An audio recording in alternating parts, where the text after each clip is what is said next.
Welcome back to the David Pakman Show. Welcome to the bonus show. Today is the special baseball edition of the bonus show because all three stories are related to baseball. You might be asking yourself, well, why are all three stories about baseball when Lewis does not really give a shit about baseball? Good question. These are just interesting and or funny stories. So let's start with self-serve beer vending machines. These things are going to debut at Minnesota Twins Target Field. And they're called Draft Serve beer vending machines. And the idea is to cut down on the long lines, regulate alcohol consumption, and give attendees more choice when it comes to what they're drinking. Oh, if you've ever been to a baseball stadium, you know that that's ridiculous. Or any sports stadium, there's not much. There's not much choice. You usually just have to drink carbonated urine. It's also called Bud Light, Budweiser, Coors Light, Miller Light, these types of things. But I think, in our area, you can also get Sam Adams, which is carbonated urine with just a bit more flavoring added to it. But anyway, so customers will first need to visit a manned register and show an ID. Okay? So there is a line. You have to get in line and do that. And then they have to purchase a prepaid debit card, $10, $20, or $50. And those are the amounts that you can put on this prepaid card. Okay, so that's going to take time too, right? Then they're free to visit the Draft Serve vending machine whenever they like, choosing one of 4 different beers ranging in price from 38 cents per ounce for Bud Light to 40 cents per ounce for a pale ale, unnamed pale ale, whatever that may be. The vending machine, so that's what, like for a pint, you're going to pay like $6-7, something like that. The vending machines are mostly automatic, but staff is still on hand to prevent minors from borrowing someone's card and serving themselves a cold one. So it seems like we're not really cutting down on the number of human employees needed to make sure that everything goes smoothly. Yeah, this seems like kind of a gimmick to me. I mean, as it is, if you're buying multiple beers at a baseball game, you're to some extent a sucker because they're so overpriced. I drink almost nothing when I go, in terms of alcoholic drinks, when I go to sporting events, because number one, the beers are very often $8 to $12 for these tiny beers. You have to wait in line, or you have to wait and then buy a minimum amount on a prepaid card. Now, if you buy a $10 one, if the beer is $8, okay, now you have $2 left over. So then you either have to get more and spend even more on overpriced beer, or you have a $2 credit for a place you may not come back to for months or another year. Then you have to stand in lines. Then, of course, the more you drink, the more you have to go to the bathroom. There's lines there. It's just a 3-hour baseball game. I just try to go and watch the game, enjoy the game, and not get involved in spending $30 for 2 to 3 beers requiring multiple trips to the bathroom. Right. I agree. And apparently patrons can only use their card to pour up to 48 ounces every 15 minutes. Wow, that's a reasonable limit. No one's going to get shit-faced that way. And yeah, incredible. So I think this is pretty stupid. Tell me if you think this is stupid. I don't see the point. I don't see how this is going to cut down on lines. I think this is it might even make things worse. I don't know. Well, we shall see.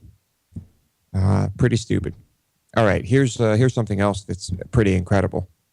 The White Sox gave away ponchos because it was a rainy day, and they didn't want their fans getting completely soaked, so they handed out ponchos, and they probably assumed, well, it's the White Sox, let's hand out white ponchos with white hoods. White hoods that rise to a little point. And so the entire stadium basically looked like a Klan rally. Yeah. This is amazing. And I just love it when when this slips by the people who need to make these decisions. It's funny because I've been to tons of events where they have ponchos. not only have they never been white, they've also never had hoods that go to a point. I mean, usually it's kind of like a flaccid trash bag hood, and it's completely flat on your head, which wouldn't look so much like a KKK hood. It's just the terrible luck that they chose white and the hats go right up into a point. Yeah. Anyway, you can find the pictures. This is a different type of poncho, and that things do point, that the hoods are pointy, making it look just like a Klan robe. And I love things like this. This is the type of thing you don't see very often. No. But it's not too uncommon to see, like if you go online and you look at a list of logos or icons that companies have chosen that were, I don't know, that there's something wrong with them, or that they have a meaning that was not apparent to the people who created them. Right. Those are very funny lists, and I suggest everyone do a quick search for that online. There was one that always stuck with me. It was some type of Christian or Catholic organization involving children, and the little logo was a child on his or her knees in front of a holy person, and the way it was depicted, it just looked like this child was blowing whoever was the adult in the image. Absolutely incredible stuff. White ponchos, just avoid white ponchos unless you want a really cheap KKK outfit. If you have to go to a meeting, the white ponchos might be an inexpensive alternative to those robes. Here's a story Dan sent me about a guy who was caught on camera sleeping during a Yankees game, a Red Sox-Yankees game, mind you. A very loud stadium. You were just there, David. Would you be able to sleep in this place? Probably not, but especially since it's a newer stadium.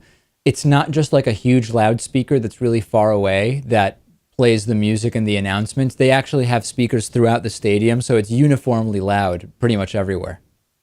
Okay, David, you should bring this up because I want to play the clip about the announcers making fun of this guy. Okay, it's going to take me a little while to get that set up. Why don't you explain what's going on? Yeah, I will. I will explain. So everyone knows how there are cameras at these sporting events, these stadiums.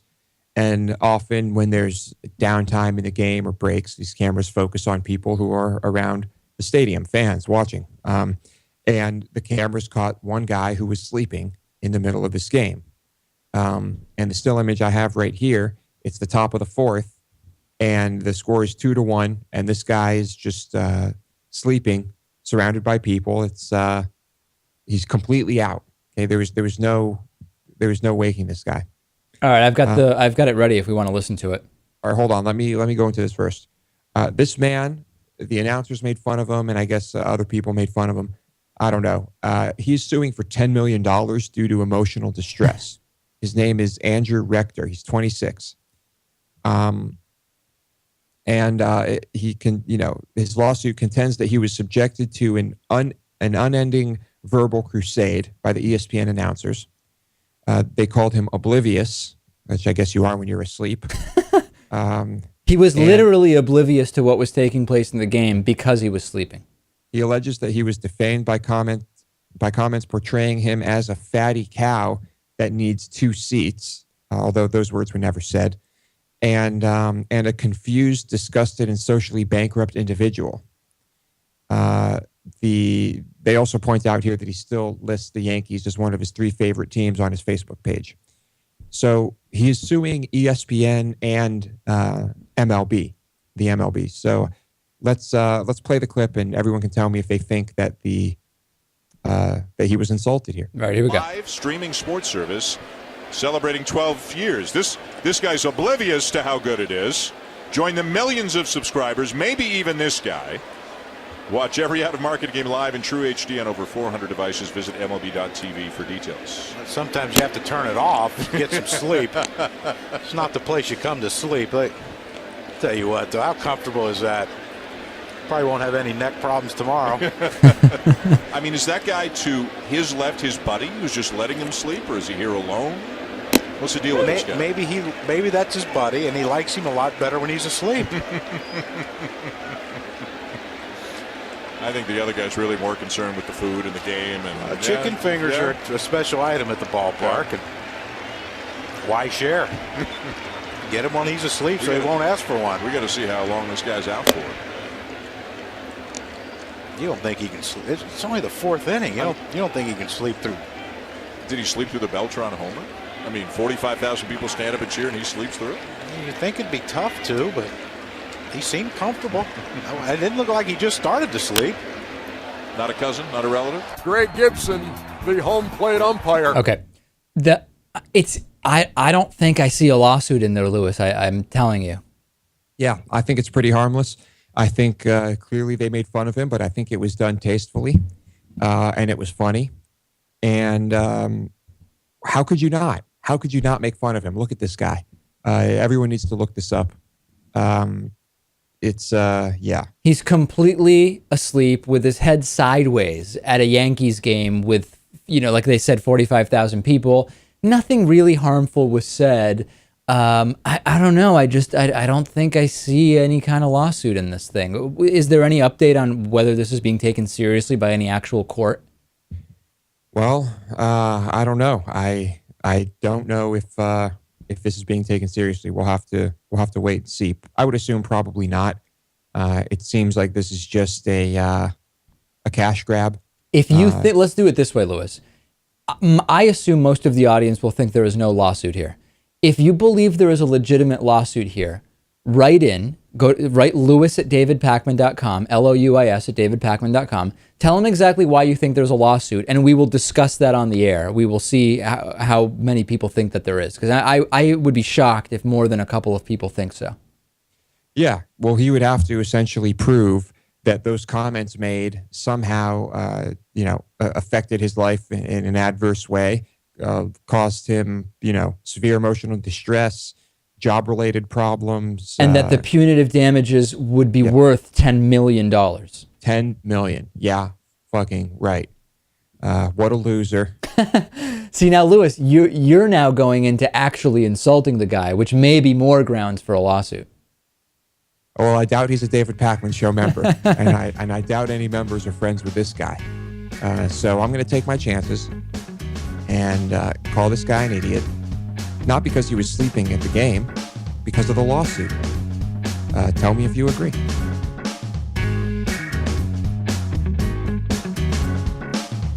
The David Pakman Show at davidpakman.com.